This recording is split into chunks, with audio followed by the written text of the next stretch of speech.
Olá, alunos da Ambra. Vamos agora iniciar um outro conjunto de gravações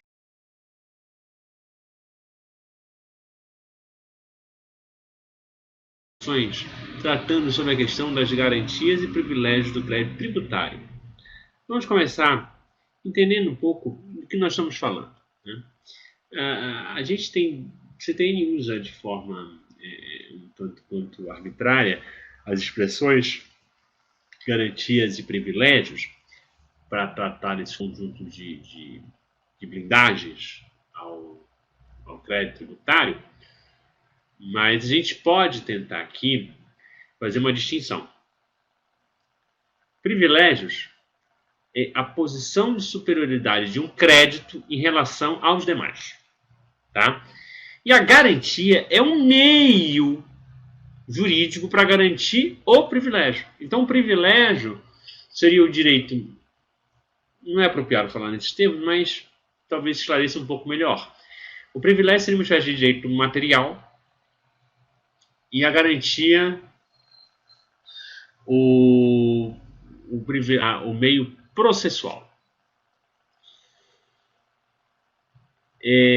O 183 ele tenta estabelecer algumas garantias básicas, dizendo que ele terá privilégio na cobrança, né?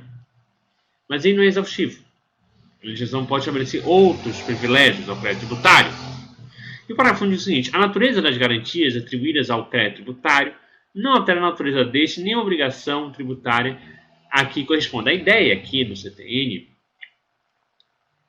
é evitar que tente-se usar o argumento do crédito, do privilégio, por exemplo, de pagamento do crédito tributário, para que a outra parte também tente argumentar algum privilégio no pagamento. Ou seja, eu não vou alterar a natureza da relação por conta de vantagens que o crédito tributário possua. Tá? A ideia básica de garantia do crédito tributário é que eu possa beneficiar a Fazenda Pública na hora, principalmente de uma execução. A ideia é permitir que a Fazenda Pública tenha privilégios, tenha uma vantagem na hora de obter a satisfação daquela dívida tributária. Então, diante de uma situação, por exemplo, de falência, o crédito tributário vai ter vantagem saindo na frente, vai estar entre os primeiros da fila de pagamento. A ideia por trás do 184, no fundo, é a supremacia do interesse público. Tá?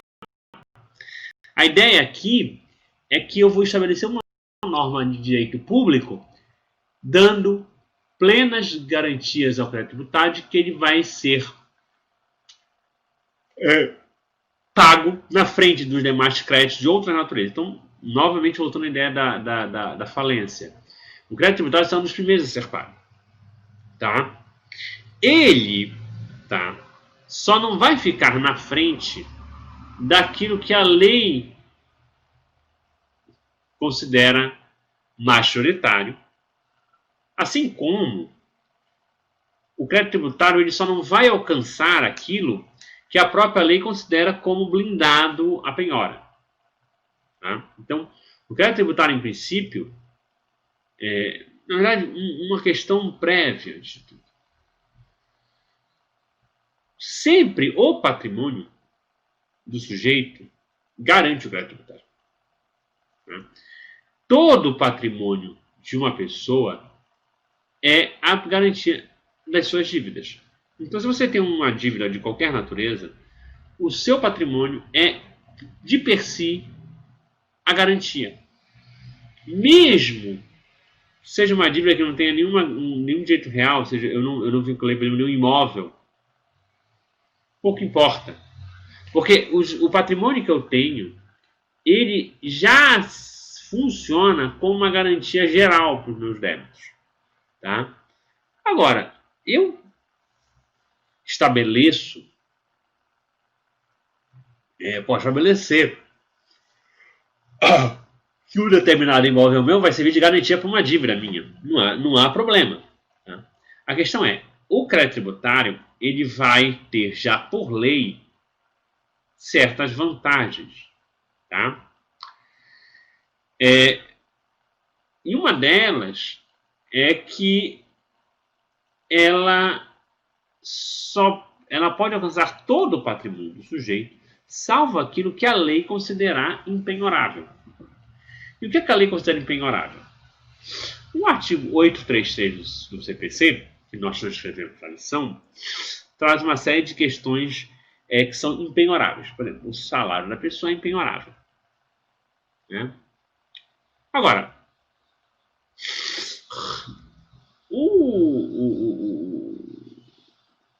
então, o 833 ele blinda, inclusive contra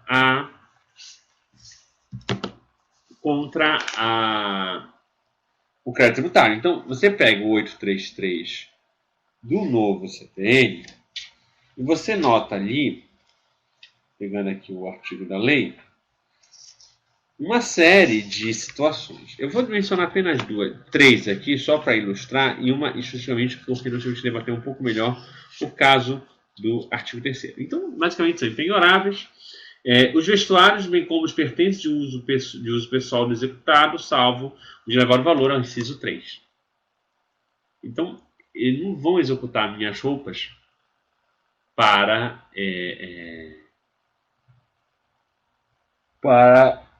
que eu pague as minhas dívidas tributárias.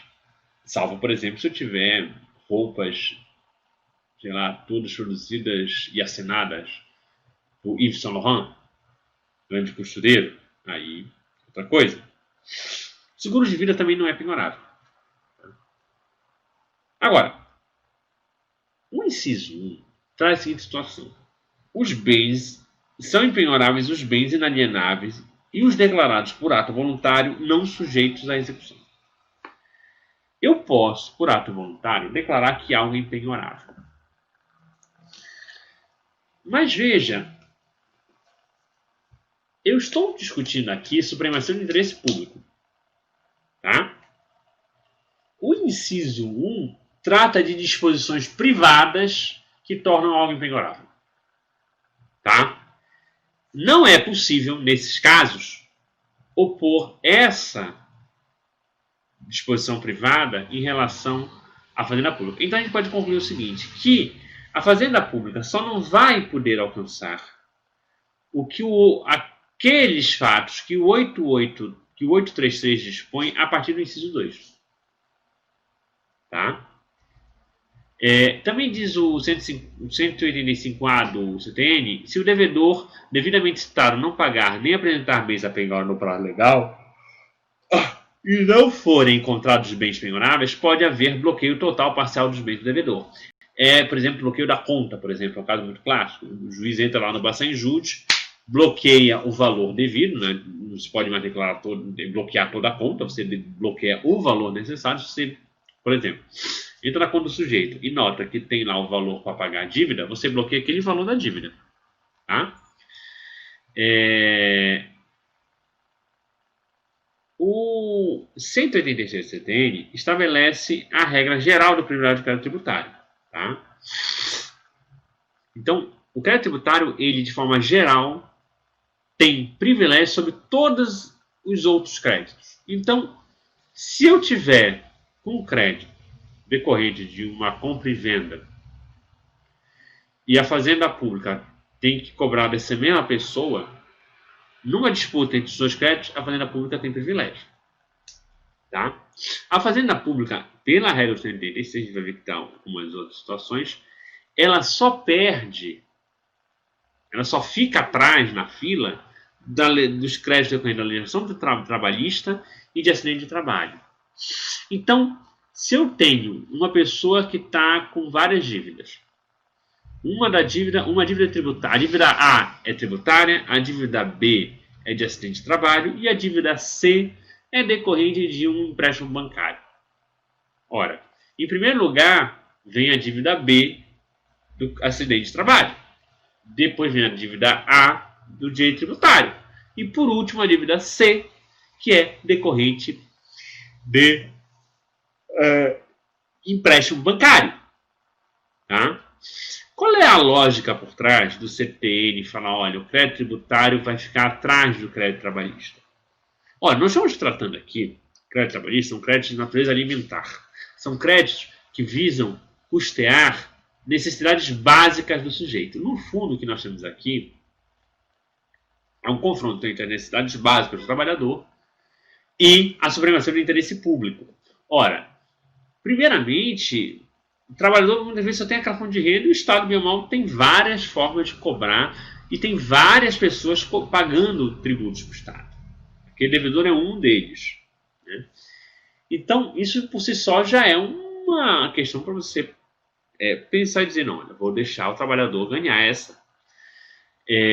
Segundo, se o trabalhador não recebe o seu salário, imagine que seja uma cara de uma empresa já nas últimas, como se diz, o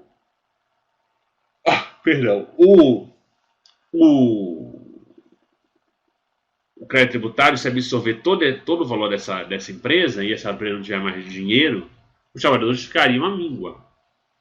Então, é muito melhor pagar os trabalhadores e, se sobrar, pagar o Estado. Porque se os trabalhadores não receberem nada, ficarem à míngua, o que vai acontecer? Eles vão procurar o poder público para lhes garantir subsistência. Então, por conta disso, você transforma o crédito trabalhista prioritário, inclusive diante do crédito tributário. Honorários de advogados, eles são usados créditos alimentares, então eles também teriam um privilégio. Claro que a gente pode questionar valores de honorários muito elevados. Né? A gente pode discutir. Uma situação curiosa é o bem de família.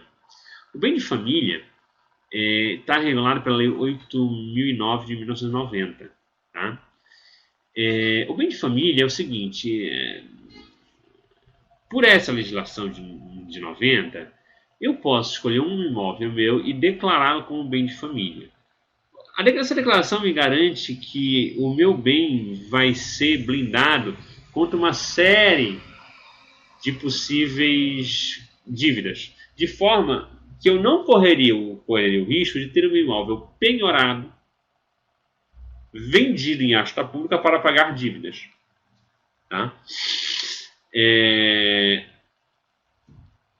O bem de família, ele pode ser declarado de acordo com essa lei. Você pode declarar expressamente no cartório, olha, esse meu imóvel é bem de família. Ou você pode ficar calado e o próprio Código Civil já trata que o imóvel onde a família reside é bem de família. Alguns pormenores aí, a gente entrar realmente no ponto que ele está blindado, o bem de família, ele é aquele imóvel que serve para moradia. O bem de família não é uma opção de direito de propriedade, é uma opção de direito à moradia. O direito de propriedade é o direito de ter de ser dono de algo. O direito à moradia é o direito de você ter um local para viver e morar dignamente. Tá? Muito bem. A ideia do direito de família, do bem de família, é justamente a garantir a morada da família. Tá? E aí vem algumas curiosidades. Primeiro, seja declarando pela lei de 90, seja pelo Código Civil, o bem de família, ele normalmente será aquele bem onde a família reside. Se a família tem mais de um bem, só um deles será considerado bem de família. Tá? Só um deles poderá ser considerado bem de família. E mais, dentro dessa lógica, se a pessoa tem 2 imóveis, vamos supor que um seja mais caro que o outro, vamos supor que ela declare que o mais caro é o bem de família. O juiz pode dizer o seguinte, não, você tem várias dívidas, o imóvel mais caro vai ser penhorado e você vai residir no imóvel mais barato que também garante sua dignidade. Então, é aquela história, eu tenho uma mansão e vários imóveis. Eu não posso escolher o mais caro. Não. Você vai ter um imóvel garantido como bem de família. Tá? Vai ter. Mas se essa mansão vai garantir o pagamento de todas as suas dívidas, você que se mude para um apartamento menor. Tá? A lei não visa proteger um padrão de vida, visa garantir um direito de você ter uma morada. Se você tem vários imóveis, não necessariamente o mais caro vai ser o bem de família, mas pelo contrário, vai ser o que garante o mínimo de dignidade para uma família viver. Outra coisa, a lei, apesar de falar em bem de família, garante isso, essa impenhorabilidade, mesmo que a pessoa seja sozinha. Não precisa ter uma família necessariamente. Pode ser simplesmente uma pessoa solteira. Ela pode declarar o seu imóvel como bem de família. Tá? Esse bem de família, ele não responde nenhuma dívida, inclusive as fiscais. Ele é blindado. Então eu não posso, mesmo para pagar, sei lá, o meu imposto de renda, o meu bem de família não pode ser penhorado. Até porque o Estado sabe que se eu penhoramento de família, essa pessoa vai ter que se ver depois, sei lá, em algum programa de moradia. Agora, há algumas exceções. E o que nos interessa aqui é o artigo 3, inciso 4, artigo 3º, inciso 4 da lei, que diz o seguinte: eu posso penhorar o bem de família para quitar dívidas de impostos, predial e territorial, IPTU e ITR, taxas e contribuições derivadas em função do imóvel. Ou seja, eu posso penhorar aquilo que deriva do imóvel. Só para vocês terem uma ideia, as dívidas trabalhistas podem ser penhoradas se as pessoas trabalharam no imóvel. Tá? E, novamente, se eu tiver um imóvel mais valioso, eu vou poder vender aquele mais valioso para quitar uma dívida. O mais valioso não necessariamente vai ser o bem de família, muito pelo contrário. O juiz pode terminar a venda do mais valioso e você ficar com o menos valioso. Tá?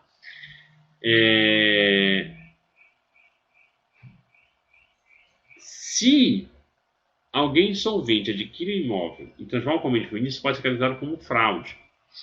Tá? E aí, por isso, o juiz também pode declarar aquilo como afastar a caráter de bem de família. Tá? Obviamente, você tem aqui o direito de propriedade, que também o direito de moradia, versus o direito de arrecadar o tributo. Né? Você pode olhar para esse lado. Você tem, o direito de propriedade versus o direito de arrecadar o tributo. Ou olhar o direito à moradia da pessoa humana versus o direito de arrecadar tributo para fins coletivos. Tem todos esses direitos envolvidos. Né?